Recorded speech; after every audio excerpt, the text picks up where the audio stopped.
मदरसे जो कभी किरदार साजी के मरकज़ हुआ करते थे, आज वो करप्शन के अड्डे बन चुके हैं।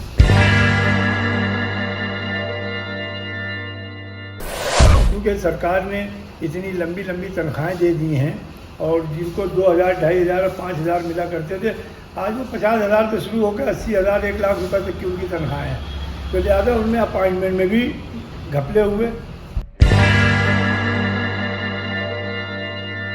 मैं तो ये चाहता हूँ कि सरकार किसी भी तरह का मदरसों को अनुदान देना बंद कर दे और इन सारी बेईमानियों में सरकार बराबर से चली।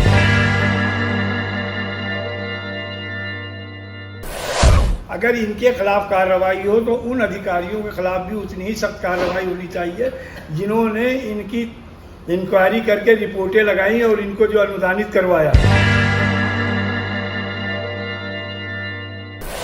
क्योंकि इनके अनुदानित करवाने में सरकार का जब तक ये एम्प्लॉय नहीं शामिल होगा नहीं हो सकता।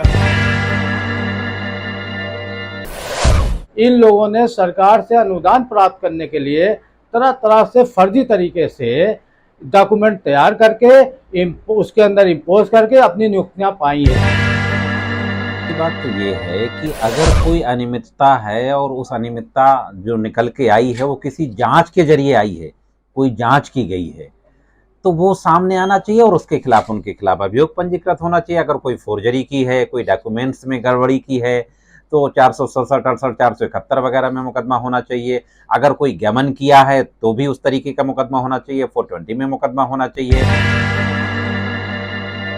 कानपुर महानगर में चल रहे 2 दर्जन अनुदानित मदरसों का हाल भ्रष्टाचार के कारण बेहद खराब है। हाल में ही कानपुर के मदरसा प्रबंधकों द्वारा किए गए भ्रष्टाचार की खबरें प्रकाशित होने के बाद शहर के मुस्लिम बुद्धिजीवियों ने तीखी प्रतिक्रिया दी है।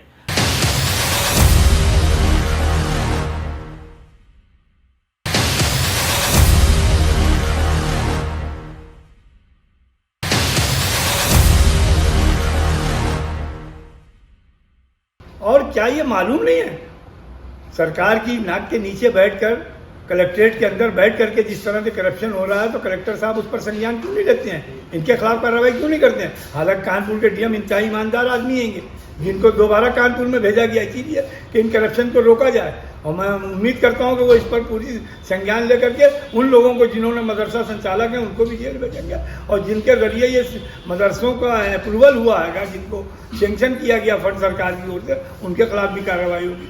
क्योंकि सबसे बड़ी बात तो ये है कि राजनाथ सिंह के ज़माने में जो मदरसों के लिए फ़ंड को तस्वीर किया गया, उसमें उनकी एक साजिश जो थी वो आज बरूए कार आ गई। उनका मकसद था कि मदारिस अरबिया और मुसलमानों का अपने उलमा पर से एतमाद ख़त्म हो।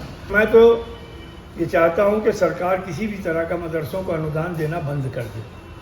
उससे बेहतर है मुसलमानों को आधुनिक शिक्षा के जो केंद्र हैं, प्राइमरी स्कूल कायम किए जाएँ। मैंने एक सजेशन दिया था अखिलेश सरकार को कि उसमें ये मस्जिदों के अंदर प्राइमरी स्कूल खोले जाएँ, रट्टू तोते हाफिज ना बनाए जाएँ, बल्कि अरबी लैंग्वेज सिखाई जाए, उर्दू लैंग्वेज सिखाई जाए, इंग्लिश लैंग्वेज सिखाई जाए, हिंदी लैंग्वेज सिखाई जाए।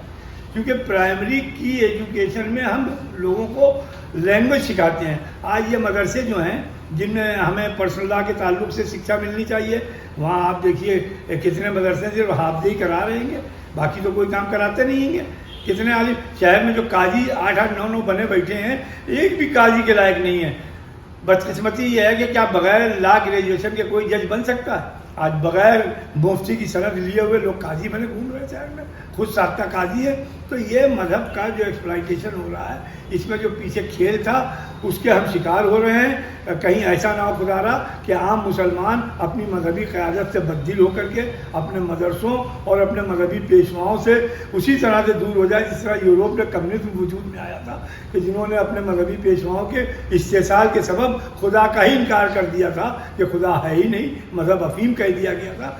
कि उसी पैटर्न पर मौजूदा हमारे मजहबी पेशवा चल रहे हैं। इससे मिल्लत मुस्लिमा को बेदार होना चाहिए और आम जो पढ़ा लिखा मुसलमान है, जिसको अल्लाह ने दीन और दुनिया दोनों की बसीरत दी है, उसको इन सो कार्ड मौलवियों से दीन को बचाना होगा, इनको आगे आना होगा, इनको आगे आके उन मौलवियों में लगाम देनी होगी।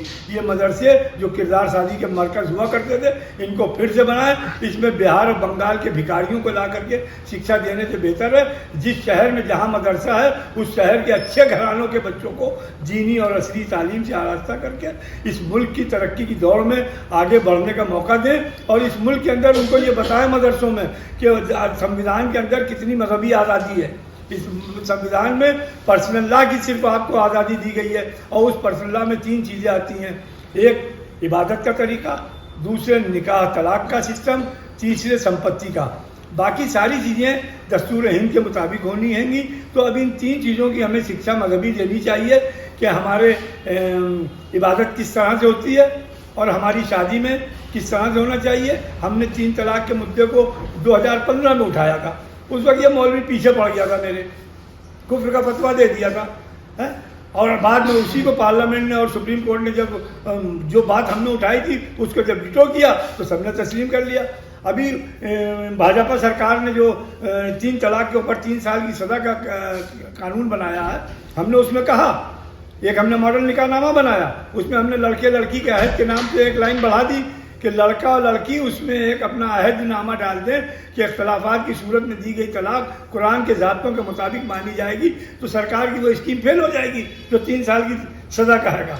लेकिन ये मौलवी चूँकि इसने दीन को धंधा बना दिया है, ये नहीं चाहता है कि इसमें कोई इस्लाही तदबीरें और कोई इस्लाही काम हो। मुसलमानों को हमेशा फतवा जब मांगा जाता है कि भारत में ये कहते हैं इस्लाम में जो है चोर की सज़ा क्या है, तो सीधे सीधे कह देते हैं हाथ काटने की। बलात्कारी की सज़ा क्या, सीधे सीधे कह दिया उसको संसार कर दो। अरे भाई ये इस्लामी स्टेट के कानून है। भारत जैसे जनतांत्रिक सेकुलर मुल्क के अंदर जो IPC की दफ़ाएँ हैं उसकी आप क्यों नहीं संज्ञान लेते हो। मैंने पर्सनल बोर्ड को खत लिखा था कि आप अपने मुफ्ती के कोर्स में भारत के संविधान के उन पार्ट्स को शामिल कीजिए जिसमें मजहबी आज़ादी का जिक्र है, ताकि यहाँ जो तमाशा बनता है चैनलों पर और मीडिया में वो तमाशा बंद हो सके। मदरसों के बारे में देखा कि किस तरीके से मदरसा भ्रष्टाचारों में लिप्त हैं और उन्होंने जो मदरसों के रूल्स और रेगुलेशन है उसके अगेंस्ट में जाके सारे कार्य कर रखे हैं। जैसे कि उन्होंने नियुक्तियां जो की हैं वो अपने ही घर के लोगों को ले लेते हैं। ये जो अल्पसंख्यक अधिकारी हैं वो जाके इस बात की चेकिंग करें कि इनकी नियुक्ति कैसे हुई, किन आधारों पर हुई और इनकी शैक्षिक योग्यता उतनी है कि नहीं है। अभी शैक्षिक योग्यता पर ही देखा जाएगा तो शैक्षिक योग्यता नहीं पाएंगे, इनके डॉक्यूमेंट फर्जी और इधर उधर से बनाए हुए आपको प्राप्त होंगे। अगर उस डॉक्यूमेंट की जांच की जाए तो सारे के सारे फर्जी पाए जाएंगे। इन लोगों ने सरकार से अनुदान प्राप्त करने के लिए तरह तरह से फर्जी तरीके से डॉक्यूमेंट तैयार करके उसके अंदर इम्पोज करके अपनी नियुक्तियां पाई हैं। स्वयं का मदरसा, स्वयं के लोग, स्वयं की नियुक्तियां, यानी कि लगभग एक मदरसा पर महीने 5 से 10 लाख रुपए की इससे आर्थिक लाभ पा रहा है, जो कि इल्लीगल है। मदरसा अगर है तो मदरसे में वैसी शिक्षा होना चाहिए, शिक्षक भी उसके अनुकूल योग्यता रखते हुए होना चाहिए। इसकी भी जांच ना अल्पसंख्यक अधिकारी ने की ना किसी अधिकारियों ने की है। यदि इसकी जांच निष्पक्षता से की जाए तो हर चीज़ जनता के सामने ओपन होगी, इनके उजागर होंगे।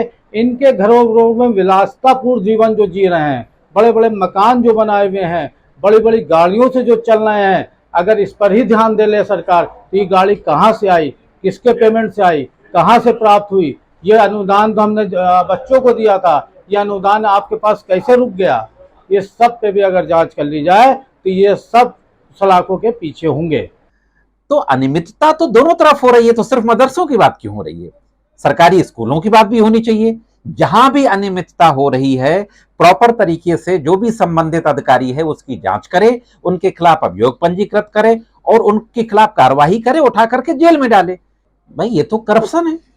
अगर कोई मदरसा सिर्फ कागजों में चल रहा है, उसकी बिल्डिंग नहीं है, उसका क्लासरूम नहीं है, टीचर नहीं है, कोई मैनेजमेंट कमेटी नहीं है, तो ये करप्शन है ना। उसमें वो तमाम लोग, जहां पहली एप्लीकेशन दी जाती है उस मदरसा के रजिस्ट्रेशन के लिए, वहां से लेकर के और जितने लोग उसके जिम्मेदार हैं, वो सब लोग करप्शन में इन्वॉल्व हैं, उनके खिलाफ कार्रवाई होना चाहिए।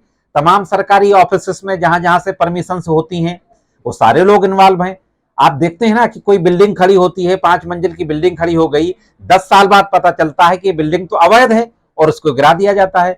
लेकिन भाई वो अवैध बिल्डिंग की जब नींव बन रही थी, जब उसमें पहली ईंट रखी गई थी, तो उस एरिया का जो इंस्पेक्टर था, जो नगर निगम का इंस्पेक्टर था, जो विकास प्राधिकरण का इंस्पेक्टर था, जो संबंधित अधिकारी था, वो कहां गायब थे, वो क्या कर रहे थे? तो उनके खिलाफ भी तो कार्रवाई होनी चाहिए, उसको तो सजा मिल जाती है। जो पिछले 5 सालों से या 10 सालों से मकान बना के रह रहा है, भले ही उसने घूस दे के मामला शुरू किया हो, लेकिन जिन लोगों ने घूस ली उसके साथ साथ उनको भी सजा होना चाहिए। तो ये करप्शन का मामला है। देखिए, अकाउंटेबिलिटी, ट्रांसपेरेंसी और करप्शन, ये 3 चीजें बहुत बड़ी समस्या है। अगर सरकारी कार्यालयों में करप्शन खत्म हो जाए और वो जवाबदेह बन जाए और ट्रांसपेरेंट हो जाए, तो जनता का जो काम है बहुत कुछ आसान हो जाएगा और करप्शन खत्म हो जाएगा तो विकास भी होगा।